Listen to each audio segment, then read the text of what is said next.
What's good? What's good, everybody? Welcome back to another episode of The Urban Platform Speaks.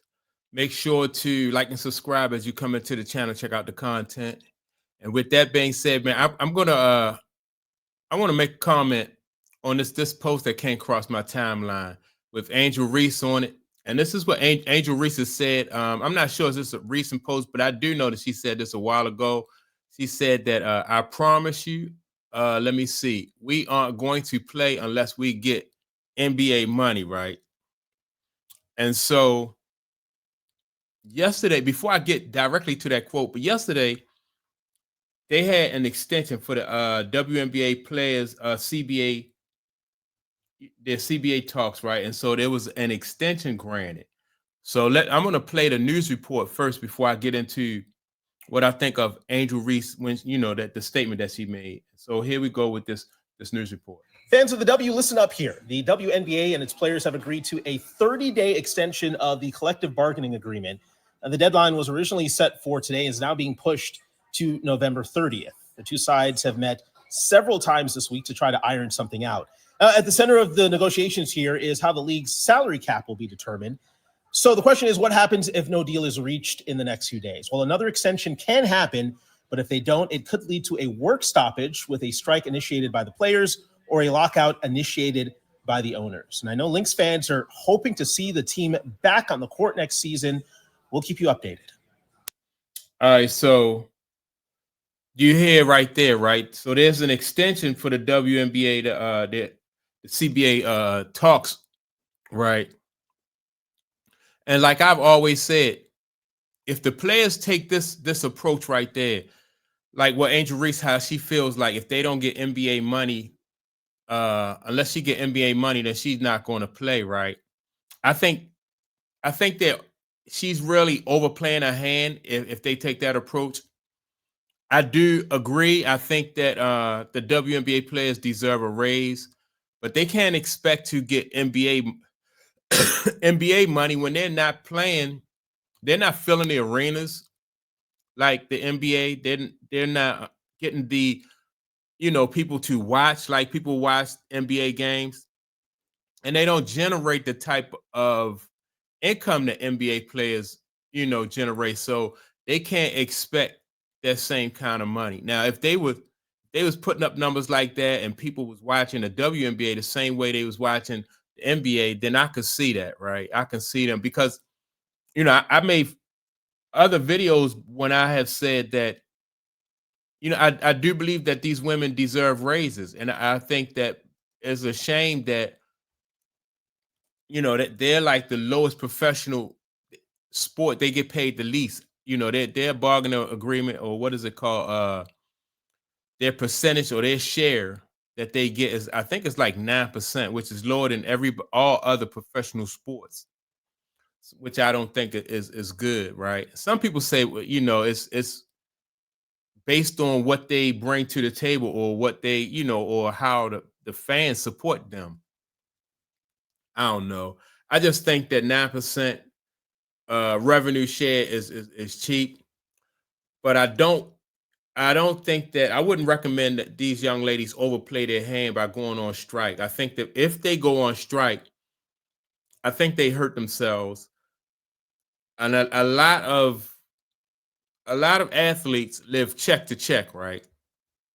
And so if you're only making 70 like $80,000 a year or $100,000 a year, that's not a lot of money.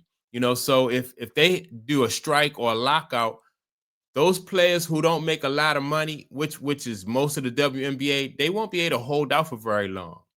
And so if they go out on strike, the WNBA, which I think if they go out on strike, they'll be more likely to come back and take a deal that they're really not satisfied with, just so some of these players, especially if they take vote on it, right? They take a vote on it, then the players will be up against financial issues at home, running about rent, apartments, car payments, how they're going to take care of their families and stuff like that.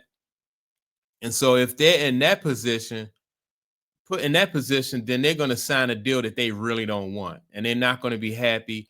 And I think if the WNBA players come back next season and they're not happy with the deal that they got, then it's going to show, in my opinion, with women, it's going to show with their performance on the court. And it's going to show with how they interact with fans and stuff like that, and which is going to make the product on the court not really all that good when you have a situation like that, right? So when I this post right here just reminds me that these women, they gotta play this situation right. The owners of the WNBA will be able to hold out, in my opinion, longer than the players, and then on top of that, they can bring in replacement players, so, and that's also an option, right? Just say the players go out on strike, which, because if I'm the owner, if I'm owners, I'm not going to lock them out, knowing that I can bring in replacement players. But let's just say the players go on strike and they say, well, we're not going to play until, we feel like we get the conditions, the terms and conditions that we want. They go on strike. The owners can, they can continue on with bringing in replacement players. Then you got a whole class of kids coming out of college who may not feel any type of loyalty or obligation, to the ones who coming in. They'll get a deal, they'll get a pay raise still. And what'll happen is you'll have players with the pay raise that the WNBA could possibly offer. Now you have players coming from Europe and Australia that don't mind relocating for the kind of money that the WNBA could possibly put on the table. And then the players that went out on strike, now they will have to come back and possibly probably fight for their jobs. Some of them may not have jobs. So they could be taking a big risk if they go out, on strike. And think about this. You have some players that get that get drafted that don't even wind up making the team. Like, I mean, I'm talking like first round. So if you, there's no guarantee for a first round player on a team, then that that there are a lot of teams out there, or a lot of players out there who are pretty good that didn't play in the league. And that was evidence with the Indiana Fever. Look at the team that the Indiana Fever organization was, like the women who they started out the season with. I think 4 or 5 of them got hurt, and the Indiana Fever was able to bring 4. They were able to replace them with women off the street.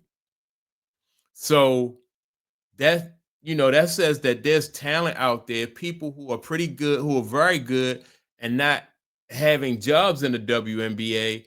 So and I think, like I said, they could bring women from Europe, Asia, Australia, Africa. You could bring, if the money's right, and that's another thing. A lot of, some of the talent around the world is not coming here because of, like, why would you leave Russia, come play in the WNBA, and Russia pays more than the WNBA? Like, it's probably not worth their time to come over here for $70,000 or $80,000 when they make more than that in Russia. So I just hope that these WNBA players don't overplay their hand, and then play themselves out of position and play themselves out of a job. Players like Nafisa Collier, no matter what happens, Nafisa Collier, Breonna Stewart, Sabrina Nescu, like the superstar players, they're going to have their jobs. But then when you get down to the players who are like, the 6 man on the bench, 6 through 12, then those players are going to be in a situation where they have to think about, wow, will I even have a job once we come back off strike? And that's something that that might cause them to cause a fracture. So I think I used to think that the WNBA, well, the WNBA players had the leverage, but now that I think about it, you know, there's a lot of young ladies out there. Remember, like, how many WNBA players are there? Only like 100 and something. So it's not hard to replace like 100 and something basketball players, you know. And so, yeah, I hope the WNBA players play this. The ones who are currently in the league, I just hope they play this right. Don't overplay their hand. And yeah, I think Angel Reese is funny when she said that, you know. So that's my take on it. Make sure to like and subscribe to the channel. Also, don't forget to leave a comment, and I'll check you all out in the next video. Peace.